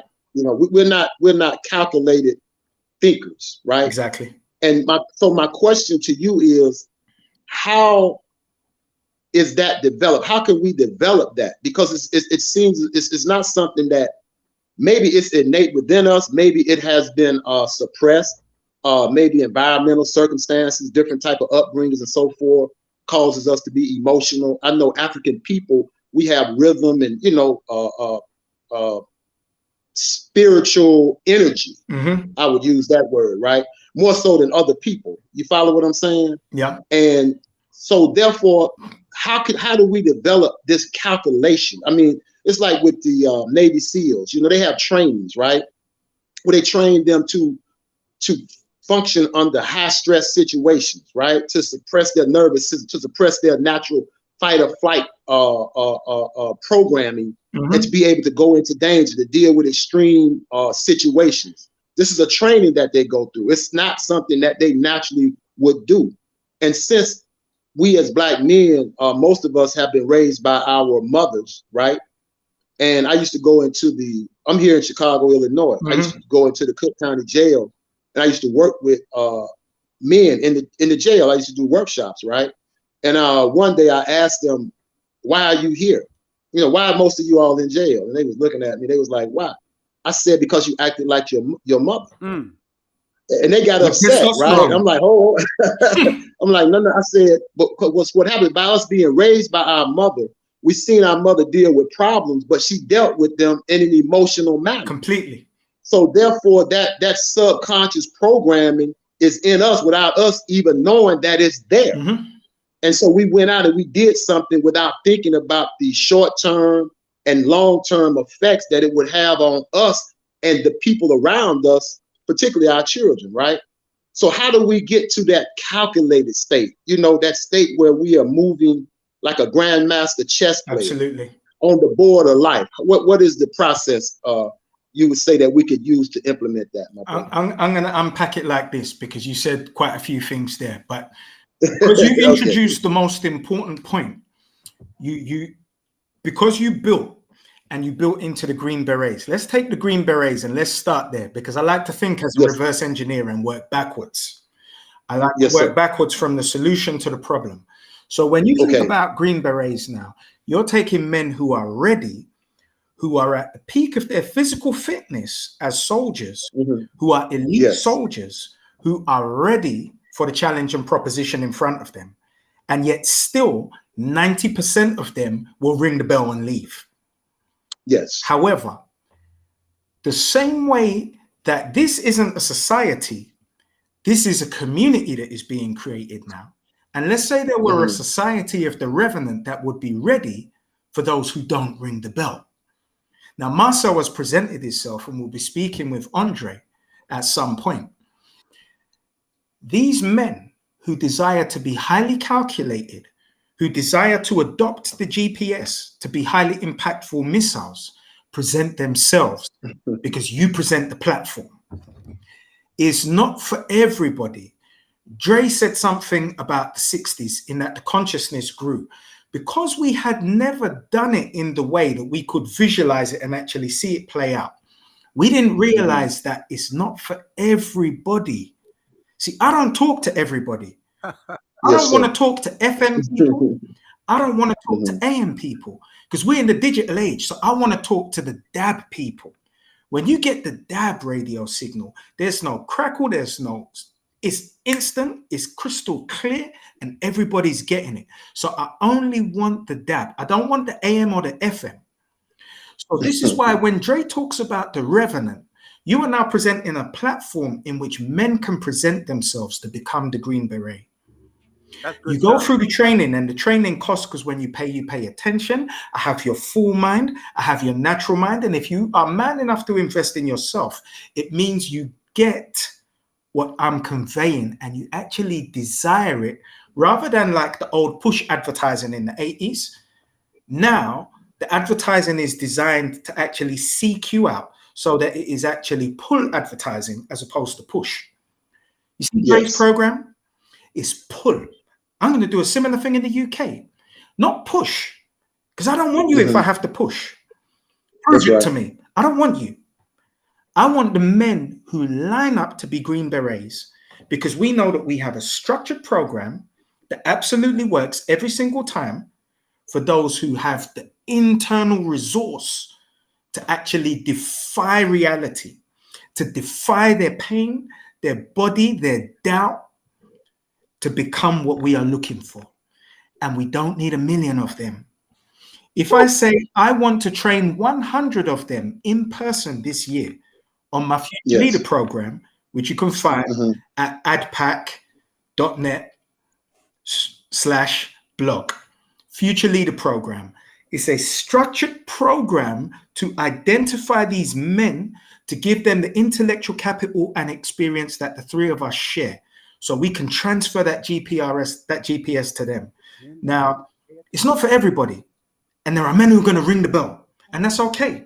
And they can come back, because it's not the end for them. Do you know how many have gone to become Green Berets after they failed? Because they weren't ready. Because as Dre says, everything is timing. So based on spiritual dreams, I had one of those dreams back in 2003, after I'd had a burglary in my phone shops, and I was really at a low ebb, and I started to build myself, and I had this spiritual dream.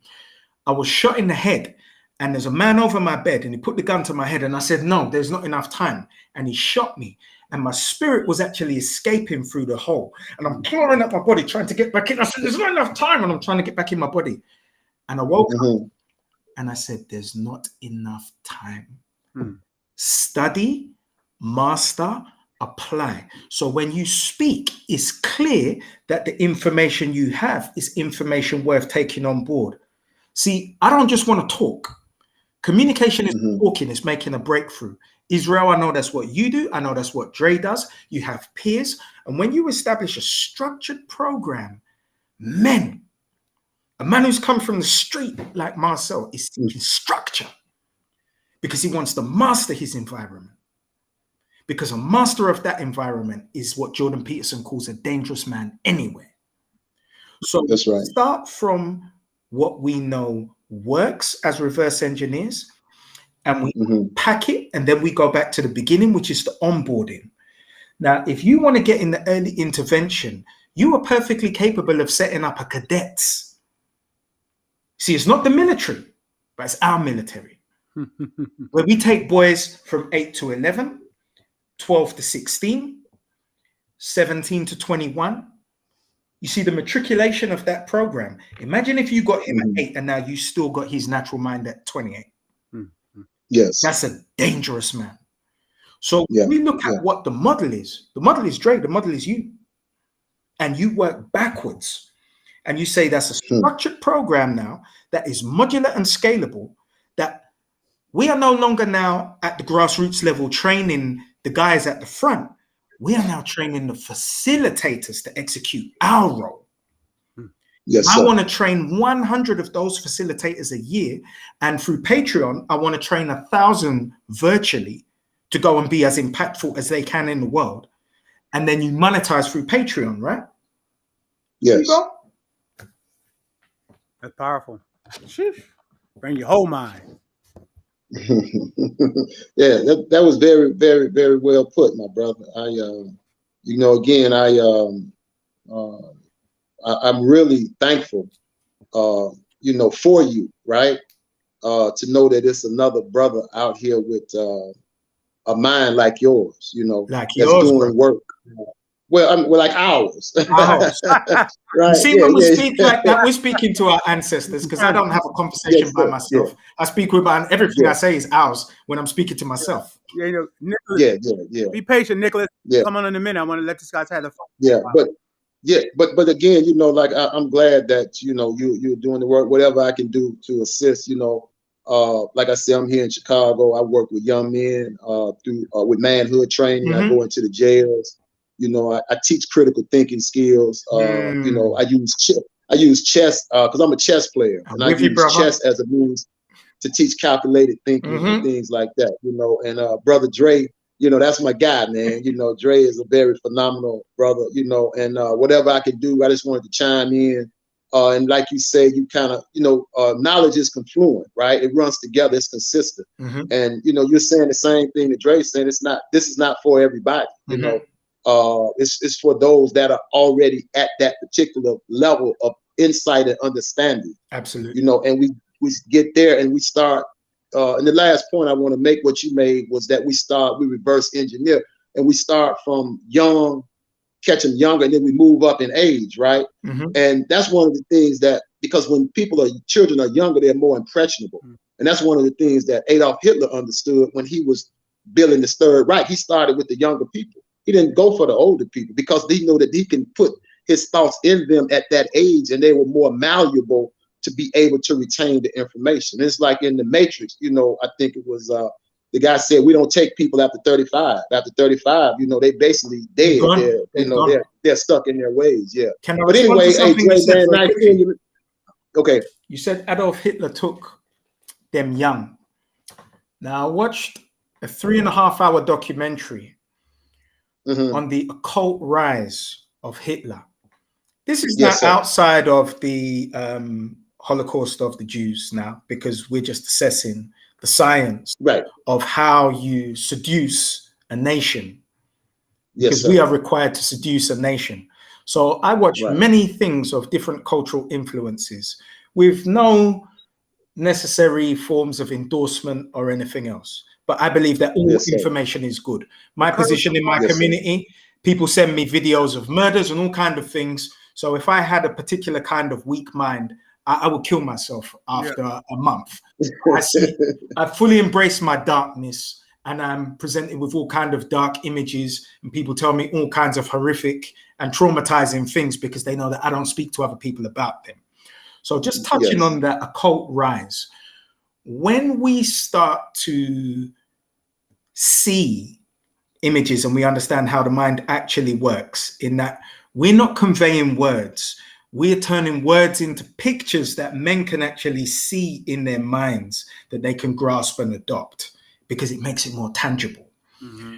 Yes. We realize that youth are more susceptible because their minds aren't fully developed. And not only do they more desire the structure, but they are also at that malleable stage to be programmed in a way where it will become secondary for them.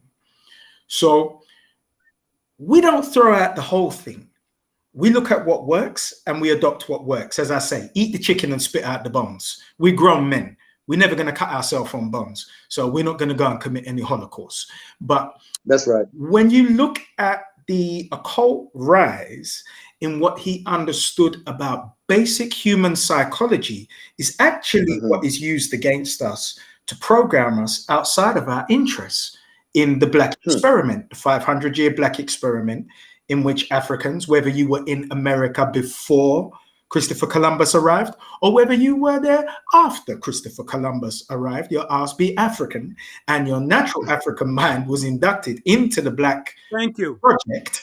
And that Black project, we have been programmed with malware that has infected our operating systems. Mm-hmm. Now, just like any virus will infect a computer's operating system, that means they have access to our banks, which is why we can't retain our money. It means they have access to our data, which is why we give so much when we shouldn't. We should be more covert, because now we're connected. We will never be divided. And when we make a formal, structured routine of these meetings that are covert, we are now planning to train the revenant, to improve the revenant, and to improve ourselves and our own internal structures to be applied more efficiency, because we want to get as streamlined and as efficient as possible, so that as we communicate, because communication is making a breakthrough and speaking is wasting time. We don't have time. Let me say before you go, Israel, what I want to do is, for all the people out there, I want you to be encouraged. I'm going to tell you why you should be encouraged.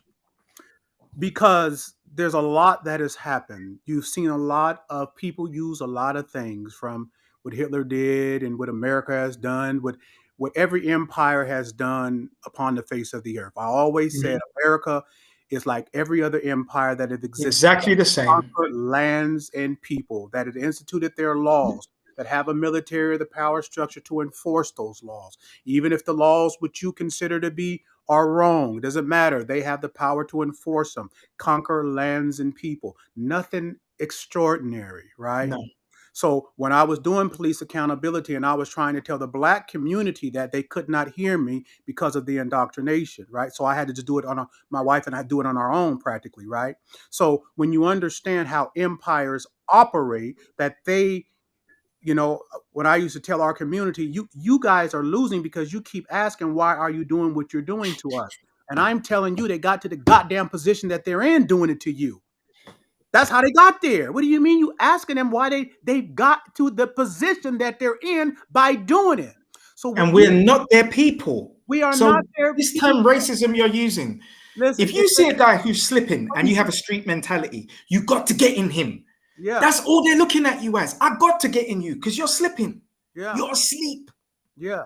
So the whole thing is that I understand that there's a power dynamic. I don't want you guys to be discouraged by how powerful what they've done, how bright you think they are. It's nothing. It's nothing. Why do I say it's nothing? Because I'm a man born from a pimp and a prostitute. I don't have an Ivy League education. I got a GED at 16 years old, right? But yet the information that I've been able to download, that the Most High has downloaded into me, has conquered them easily. And so if you continue to listen to the information that we are sharing, that we are giving to you, don't have to feel afraid or in fear by what they've done, right? Understand who you are. Understand who you are. That's what this is all about. Because once you understand, you will walk with that authority, with that power, and you will conquer. I don't teach to get along. I teach how to conquer. I That's teach the right. remnant how to conquer. I conquer every place that the soles of my feet touch. I come to conquer it, and I'm just not talking about it. You could see the receipts over my life, whether it was in the streets, whether it was in politics, whatever. I use the same information to do what? To conquer. There is no defense against this information. None. That's right. They That's can't right. win. And That's right. you don't look at them and feel like, oh, what can we do? We are nothing but grasshoppers in their sight. You are a giant. That's right. That's You're right. a I want giant. to. That's right. I want to make one part of the statement, and this is for the people that's listening. You know, the audience, right? I think one of the things that can be done by people just in general, outside of what you were talking about, trainings for people that's on an elite level of critical thinking, right? Is put yourself under scientific censorship, right? That's a word I want to introduce into our lexicon. And scientific censorship is when you monitor every thought that you think. How is this thought beneficial to me? How can this thought be detrimental to me? How can this action benefit me? How can this action be detrimental to me, right? Because our thoughts and emotions is what destroy us, because we leave them unchecked by reason and logic. So therefore, we have to begin to censor our own mind, our own thoughts and our own feelings. And that is a way of rising to another level of being calculated. It's when you censor yourself. You just don't allow anything to come out your mouth. You just don't act on impulsive, whimsical thoughts that come into your mind from your own thinking or from someone else's thought that influences you. You also censor other people around you and their thoughts, and you choose wisely what thoughts you allow to enter into your mind.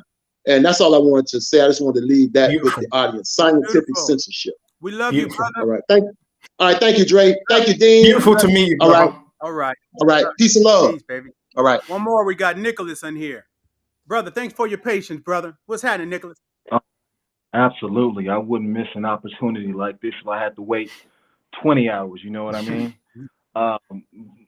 First off, man, Drake, I'm going to keep it short. And what I really want to do is just come on here and publicly express in a humble manner my sincere and deep, heartfelt appreciation, man, for the movement that you're doing, for the remnant, for caring enough to not only set an example, but to come back and catch as many fish as you can and to bring us out of the troubled waters, you know what I mean, and free our mind.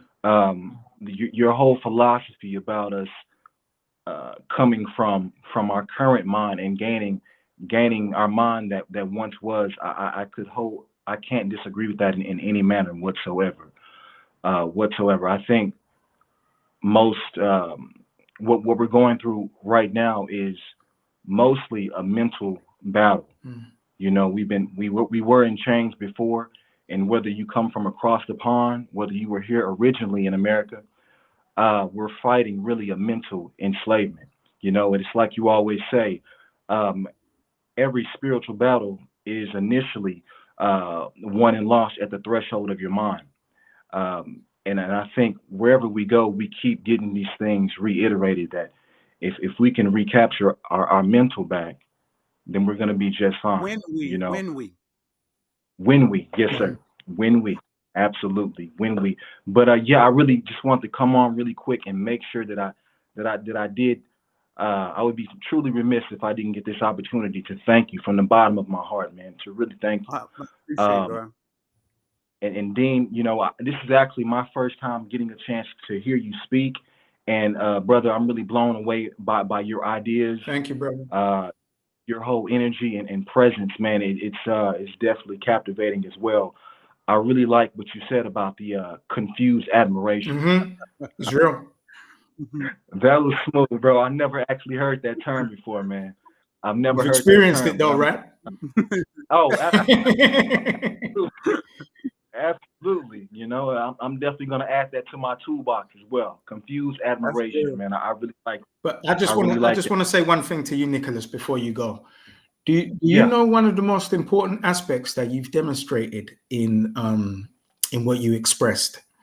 And it would be remiss of me not to say this for the brothers in the meeting. And it's one of the most important aspects that we have to introduce into our lives to actually experience everything that we want at the height of what we want. And now we're going into the temporal, we're going into the spiritual aspect, because this is nothing that is external and it's nothing that anybody else would know. It's gratitude. When you express the nature of gratitude and you don't feel any ego as a man to hold that back, before you did that externally, before you conveyed that to Dre, you took that on internally because you realized the value of the proposition that he's actually presenting in improving men so that young men like you can circumvent the dips in his journey to get to where he is now. Because I promise you, there's nothing he wants more than for you to get where he is tomorrow. And if we don't actually acknowledge the gratitude, you know, like you're driving and you might see an obese white woman and she's cut you up. You say, "You fat bitch." And then you see what Brother Ishmael just said? He said, censor yourself. And you see, even in censoring yourself, just to say, I'm not even going to allow that in my own mind. She's a lamppost. She doesn't even matter. I'm on my way. God bless you. You're going to make it. I'm going to make it. We're all going to make it.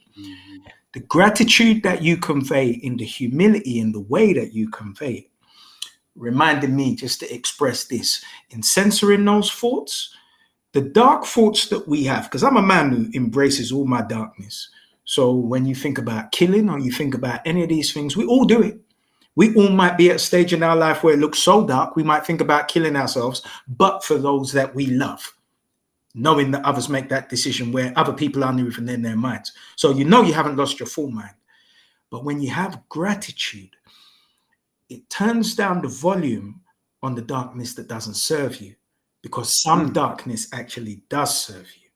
And in that darkness, there are things that have driven me in darkness that have pushed me all the way to do things that I considered unrealistic at another stage of my life. But gratitude is actually the one that saves you and will bring you more in alignment with those men of the revenant that you desire to be. And you see, when we have gratitude, it means that we can actually adopt instruction. Because one thing a man who wants to lead has to be able to do.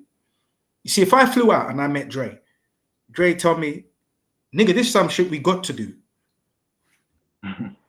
I'm down. I'm good. I'm in agreement because I understand. I'm going to adopt it. I'm going to apply it. I have no argument. Because one, I trust in your leadership. And two, I'm grateful that I can recognize a peer out here who sees something that I don't see. But I know the minute that we start playing this game and it's not child's play, I'm going to see it. Absolutely. Nicholas, I just want to say that I love you. You know, hey, that's what I want to say. Beautiful. I want to say to all of our people out there, hey, I love you. I love you. Beautiful. I do what I do just because of that. There's no other reason, because I love you. Beautiful. I love you, man. Absolutely. And if I can say just one last thing, Yeah, of course you can. You got the floor. You know, seeing you guys, seeing two powerhouse intellectuals, you know, Dre, I've been following you for a while. Dean, I don't know your resume quite as well, but I'm going to get to know it. But I can tell just from your energy here, you know, you mean business. To seeing these two very sharp, powerhouse, intellectual, courageous, Black melanated men here on this public platform, you don't really know what it does to men like me and who are seeking and going through that salting process that Drake often talks about. It really does something for our level of self-esteem. And I think, you know, the dominant society or the enemy, whatever name you want to give our obstacles, the most crucial thing that they've done to us as a collective, as a whole, is really damage our self-esteem. Yeah. You know what I mean? Our self-esteem. One of the most impactful statements I've taken from Dre is that people accept what they feel they deserve in life, and they make decisions based upon what they believe that they deserve in life. I mean, and what's more reflective in your decision making is your self-esteem based upon those teachings right there. 110%. I've come to see, and people that I interact with, I've come to see that with people who are expressing confused admiration. You know, they may be lacking in some self-esteem issues as well, and they see that embodied in someone else, maybe myself, Dre, you, or anybody else listening that's trying to live up to that inner spirit within themselves, who they know they truly are, not who they've told they are, but who they know they truly are, and they themselves may not know how to express that yet. They don't. So so instead they take the easy route and express that confused admiration. There you go. Wow. But man, you know, that's all I really wanted to say. That's all the Most High really put on my heart and mind to say. Beautiful, brother. And Dre, I love you. Thank you. Man. I just Nicholas, met you, and you're gonna save 20 years. You got it up, man. I love you all my heart, family. Yes. Peace. Right. Now, Dean, man, I know that it is 1 o'clock your time, and that same admiration and respect I need to give to you, brother. As much as I want you to stand here 2 days straight with me, I want to let you get your rest, brother. You have blessed us. I love you. I mean that. Love you, brother. Thank you for the platform. And I just want to say, when I was closing my store of 11 years, I had a clothes store in London. I sold suits that allowed me to have an inordinate amount of suits that my customers bought for me. I had accumulated a physical ton of rubbish, and I decided to honor the building that I was going to remove it myself. And what I would actually play was your videos. And I said, he actually gets it. And if this could be put on steroids and distributed further, it was like it was like the internal monologue that I have on a daily basis. It's like I'm saying this stuff as I'm removing, physically bagging up in black bin liners a physical ton of rubbish, and I'm hearing, and I'm saying, this guy's got the PIN number to my ATM card. I know he does because it's in my head. Man, hey man, could you tell the people all your social media? They're going to be engaged. They want to come over there. Let them know on every platform how to reach you. And if you look at my name right here, Dean Okai, SNR Senior, that's where you can find me on all social media. Twitter, TikTok, YouTube, Facebook, Dean Okai Senior. Yeah. Israel was saying whatever I could do. Well, God is already doing what he's going to do. Absolutely. This is already something that he's already doing. And we're just riding off of his timing. So, we can just see it manifested. I love you, brother. Love you, brother. And I and just so the people know, because we're talking about timing, how many times were we actually supposed to do this?